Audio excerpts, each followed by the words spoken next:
शहर के चकाचौंध में बेटे ने अपने ही बूढ़े माँ बाप को मेहमानों से छुपा दिया, लेकिन जब राज खुला तो उसके पैरों तले जमीन खिसक गई। भगवान की लाठी बेआवाज होती है। यह कहानी हर उस घर के लिए एक सबक है जहाँ बुजुर्गों को बोझ समझा जाता है। कहानी शुरू होती है सुल्तानपुर के नाम के एक छोटे से कस्बे से।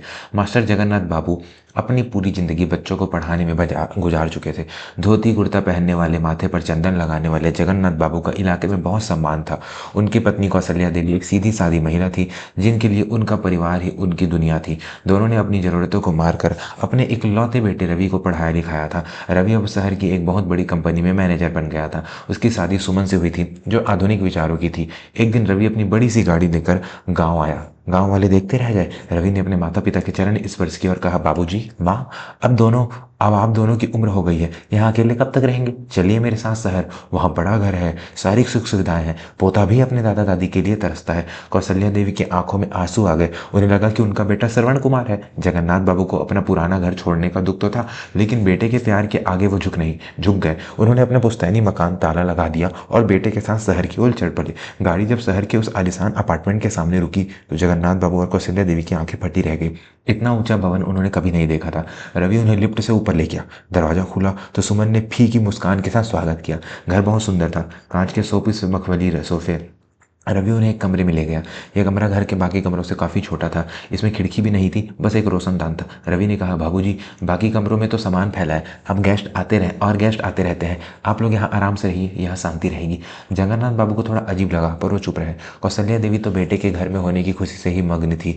शुरुआत के कुछ दिन ठीक बीते, लेकिन धीरे धीरे घर का माहौल बदलने लगा। सुमन ने एक दिन काम वाली बाई को हटा दिया। जब रवि ने पूछा तो सुमन ने जोर से कहा, अरे अब तो मम्मी जी आ गई है ना, घर का काम करेंगी तो उनका भी मन लगा रहेगा और शरीर भी चुस्त रहेगा। गांव की औरतें वैसे भी मजबूत होती हैं।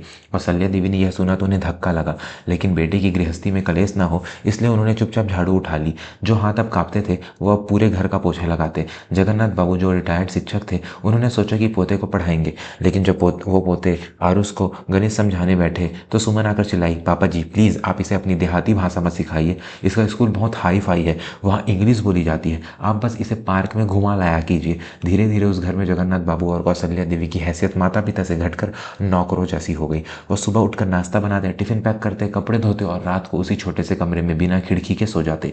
रवि यह सब देखता, लेकिन पत्नी के डर से या अपनी लापरवाही से उसने कभी कुछ नहीं कहा। एक शाम रवि बहुत खुश होकर घर आया। उसने ऐलान किया, सुमन, अगले हफ्ते मेरी प्रमोशन की पार्टी है। कंपनी के मालिक मिस्टर कपूर खुद हमारे घर डिनर पर आ रहे हैं। उनके साथ शहर के कई बड़े लोग होंगे। सब कुछ परफेक्ट होना चाहिए। सुमन खुशी से झूम उठी। तैयारियां शुरू हो गई, लेकिन पार्टी वाली सुबह सुमन और रवि ने अपने माता पिता को ड्राइंग रूम में बुलाया। रवि की नजरें झुकी हुई थी। सुमन ने बेबाकी से कहा, देखिए मम्मी जी, पापा जी, आज शाम को बहुत वीआईपी लोग आ रहे हैं। वो लोग बहुत मॉडर्न हैं। आप लोगों का पहनावा, धोती कुर्ता और ये गाँव की बातें उन्हें समझ नहीं आएंगी। हो सकता है उन्हें अजीब लगे। जगन्नाथ बाबू ने बेटे की तरफ देखा। रवि ने कहा, हाँ बाबूजी, सुमन सही कह रही है। मेरी इज्जत का सवाल है। आप लोग ऐसा करना, शाम को 7 बजे के बाद अपने कमरे में ही रहना। खाना मैं वहीं भिजवा दूंगा, बाहर मत निकलना। यह शब्द जगन्नाथ बाबू के दिल पर हथौड़े की तरह लगे। जिस बेटे के लिए उन्होंने अपनी पूरी जवानी लगा दी, आज उसी बेटे की इज्जत के लिए वो दाग बन गए थे। कौशल्या देवी की आंखों से आंसू बह निकले, पर उन्होंने पति का हाथ दबाया और चुप रहने का इशारा किया। दोस्तों, कहानी में एक ऐसा मोड़ आने वाला है जो आपकी रूह को झकझोर देगा, लेकिन उससे पहले अगर आप भी मानते हैं कि माँ बाप का भगवान का रूप होते हैं तो हमारे चैनल को अभी सब्सक्राइब करें और बेल आइकन दबाएं, ताकि ऐसी दिल को छू लेने वाली कहानियाँ आप तक पहुँचती रहे। शाम हुई, घर रोशनी से जगमगा उठा। महंगे परफ्यूम की खुशबू और विदेशी संगीत से हॉल भर गया। शहर के रईस लोग हाथों में ड्रिंक्स लिए हंस रहे थे। रवि और सुमन महंगे कपड़े पहने सबकी आवाभगत में लगे थे। उधर उस छोटे से बिना खिड़की वाले कमरे में दो बूढ़े माँ बाप एक दूसरे का चेहरा देख रहे थे। बाहर से खाने की महक आ रही थी, लेकिन उन्हें अभी तक पानी भी नहीं मिला था। तभी पार्टी में एक हलचल हुई। एक बड़ी सी गाड़ी से मिस्टर कपूर उतरे। वो रवि की कंपनी के मालिक थे और शहर के सबसे प्रतिष्ठित व्यक्ति माने जाते थे। रवि और सुमन दौड़कर स्वागत के लिए गए। मिस्टर कपूर बहुत ही सौम्य स्वभाव के थे। वो सोफे पर बैठे और बातें करने लगे। अचानक उस छोटे कमरे का दरवाजा हल्का सा खुला। कौशल्या देवी को प्यास लगी थी और जग में पानी खत्म हो गया था। जगन्नाथ बाबू ने सोचा कि किचन से चुपके से पानी ले आता हूँ, कोई देखेगा नहीं। वो दबे पांव अपनी पुरानी धोती और बनियान पहने, हाथ में लोटा लिए किचन की ओर बढ़े। तभी एक मेहमान की नज़र उन पर पड़ी और वो जोर से हंसा। अरे रवि, ये तुमने कैसा नौकर रखा है? इसे कम से कम यूनिफॉर्म तो पहना देते। पूरे हॉल में सन्नाटा छा गया। रवि का चेहरा शर्म से लाल हो गया। सुमन गुस्से में तमतमा गई। वो तेजी से जगन्नाथ बाबू की तरफ बढ़ी और फुसफुसाते हुए लेकिन कड़वाहट में बोली, आपको कहा था ना बाहर मत निकलना, हमारी नाक कटवा दिया आपने। रवि भी वहां आ गया और उसने पिता का हाथ पकड़कर उन्हें वापस कमरे में धकेलना चाहा। अंदर चलिए बाबूजी। तभी पीछे से एक भारी और करक आवाज आई, रुको। यह आवाज मिस्टर कपूर की थी। वो अपनी जगह से खड़े हो गए थे। उनकी नजरें जगन्नाथ बाबू पर टिकी थी। रवि डर गया। उसे लगा अब तो नौकरी गई, बॉस नाराज हो गए। मिस्टर कपूर धीरे धीरे आगे बढ़े। सब हैरान थे। मिस्टर कपूर जगन्नाथ बाबू के बिल्कुल करीब आए और अचानक वो देश का इतना बड़ा अमीर आदमी उस बूढ़े साधारण से दिखने वाले आदमी के पैरों में गिर पड़ा। पार्टी में मौजूद हर शख्स के हाथ से गिलास छूटने को थे। रवि और सुमन की तो सांसें रुक गई थी। जगन्नाथ बाबू भी चौंक गए। उन्होंने पीछे हटते हुए कहा, अरे अरे आप कौन, क्या कर रहे हैं बाबू साहब? मिस्टर कपूर ने उठकर अपनी नम आंखों से जगन्नाथ बाबू को देखा और हाथ जोड़कर कहा, मास्टर जी आपने मुझे नहीं पहचाना? मैं विक्की, विक्रम, सुल्तानपुर के सरकारी स्कूल का वह नालायक छात्र जिसे सबने छोड़ दिया था, बस आपने नहीं छोड़ा था। जगन्नाथ बाबू ने अपनी चश्मा ठीक किया और ध्यान से देखा। उनकी धुंधली आंखों में चमक आ गई। अरे विक्की बेटा तुम! मिस्टर कपूर ने जगन्नाथ बाबू को गले लगा लिया। आज मैं जो कुछ भी हूँ आपकी वजह से हूँ मास्टर जी। वो गणित के सवाल, वो जीवन की सीख और वो थप्पड़।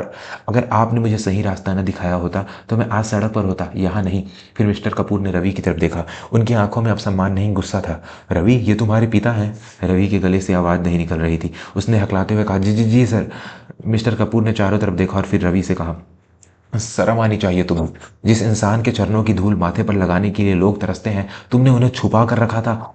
उन्हें नौकर समझा जाता है यहाँ। मुझे लगा था तुम एक काबिल इंसान हो, लेकिन जो अपने माता पिता का सम्मान नहीं कर सकता वो किसी कंपनी को क्या संभालेगा? सुमन जो अब तक घमंड में चूर थी अब नजरें नहीं उठा पा रही थी। मिस्टर कपूर ने जगन्नाथ बाबू का हाथ पकड़ा और उन्हें सोफे पर सबसे ऊंची जगह बिठाया। उन्होंने अपने हाथों से उन्हें पानी पिलाया और खाना परोसा। पार्टी का माहौल बदल चुका था। जो मेहमान अभी हंस रहे थे अब वो श्रद्धा से जगन्नाथ बाबू को देख रहे थे। रवि और सुमन कोने में खड़े मुजरिम की तरह महसूस कर रहे थे।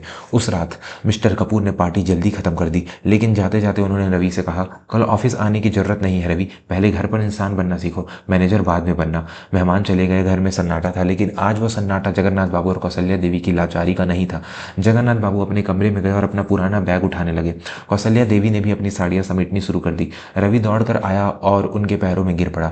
बाबूजी मुझे माफ़ कर दीजिए, मुझसे बहुत बड़ी गलती हो गई, मैं बहक गया था, मत जाइए। सुमन भी रोने लगी, मम्मी जी गलती हो गई। जगन्नाथ बाबू ने बेटे को उठाया। उनकी आवाज़ शांत थी, लेकिन उनमें अब वो लचक नहीं थी, एक दृढ़ता थी। उन्होंने कहा, बेटा हमने तुम्हें इसलिए नहीं पढ़ाया है कि तुम हमें बड़े घर में रखो, हमने इसलिए पढ़ाया था कि तुम बड़े दिल वाले बनो। आज मिस्टर कपूर ने मुझे सम्मान दिया, लेकिन मेरे अपने बेटे ने मुझे मेरी जगह दिखा दी। रवि रोता रहा, बाबूजी मैं सब ठीक कर दूंगा प्लीज़। जगन्नाथ बाबू ने उसके सिर पर हाथ रखा और बोले, बेटा कांच जब टूटता है तो जोड़ा जा सकता है, लेकिन दरार रह जाती है। हम गाँव जा रहे हैं, वहाँ हमारा छोटा सा घर है, लेकिन वहाँ हमें कोई छुपाता नहीं है। वहाँ हम मास्टर जी और काकी हैं, फालतू सामान नहीं। कौशल्या देवी ने बेटे को गले लगाया। रवि खुश रहना, लेकिन याद रखना पेड़ कितना भी ऊंचा क्यों ना हो जाए, अगर जड़ें सूख गई तो वो पहली आंधी में गिर जाएगा। उस रात रवि और सुमन उस आलिशान अपार्टमेंट की बालकनी से देखते रहे और नीचे सड़क पर दो बुजुर्ग साएं एक ऑटो रिक्शा में बैठकर अपनी खोई हुई इज्जत और स्वाभिमान को वापस पाने के लिए गाँव की ओर निकल गए। रवि के पास अब प्रमोशन नहीं था, बॉस की नाराजगी थी और सबसे बड़ी बात वो घर अब उसे काटने को दौड़ रहा था। वो सोफे, वो शोपीस सब उसे चिढ़ा रहे थे। उसने महसूस किया कि घर ईंट पत्थर से नहीं माँ बाप के आशीर्वाद से बनता है। उसने कई बार गांव फ़ोन किया, कई बार गया भी। जगन्नाथ बाबू और कौशल्या देवी ने उसे माफ़ तो कर दिया, क्योंकि माँ बाप कभी नाराज़ नहीं रहते, लेकिन वो फिर कभी शहर लौट कर नहीं आए। रवि अपनी ही दौलत के बीच दुनिया का सबसे गरीब बेटा बनकर रह गया। समापन। दोस्तों यह कहानी हमें सिखाती है कि माँ आप जीवन में कितने भी सफल क्यों ना हो जाएं, अपने माता पिता को कभी अपनी शर्म का कारण मत बनाइए। वो आपकी जड़ों की तरह है। जिस दिन आपने जड़ों को काट दिया, आपका हरा भरा जीवन सूखने में देर नहीं लगेगी। भगवान और कर्म सब देख रहे हैं। अगर इस कहानी ने आपकी आंखों को नम किया है और दिल को छुआ है तो इसे अपने दोस्तों और परिवार के साथ जरूर शेयर करें। शायद कोई बेटा या बेटी इसे सुनकर सही रास्ते पर आ जाए। चैनल को सब्सक्राइब करना ना भूलें। मैं मिलूंगा आपसे अगली कहानी में। तब तक अपने माता पिता का ख्याल रखिए। जय हिंद।